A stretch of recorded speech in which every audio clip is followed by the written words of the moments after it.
Descente du président de l'Agence française de développement à Porto-Novo ce mardi 19 mars 2024. En mission de travail au Bénin, la délégation du président de l'AFD, conduite par le maire Chalman Nyankoti, a visité les infrastructures réalisées dans le cadre du projet Porto-Novo Ville Verte.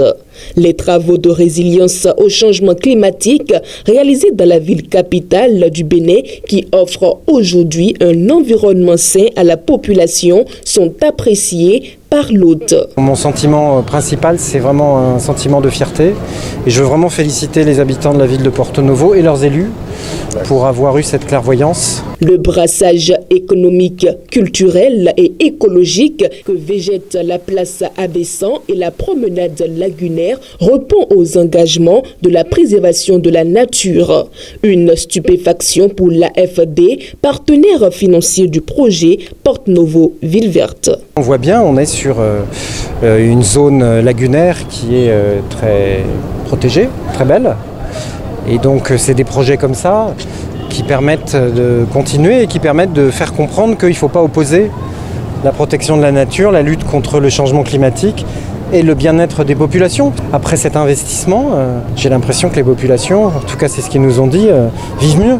Le maire Chalman Nyankoti, en droite ligne avec la vision du chef de l'État de faire du tourisme et de la culture un levier de développement économique, n'a pas manqué de remercier les différents partenaires du projet et de se réjouir de la transformation de la ville capitale.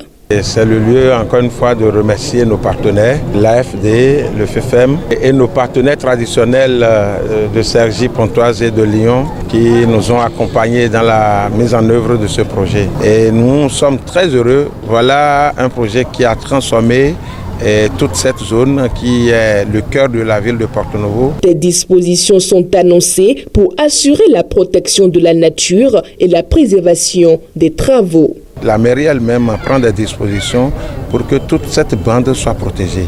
Et un peu partout, nos baies sont prises d'assaut. C'est des zones inconstructibles la plupart du temps, c'est des zones Ramsar qui doivent être protégées.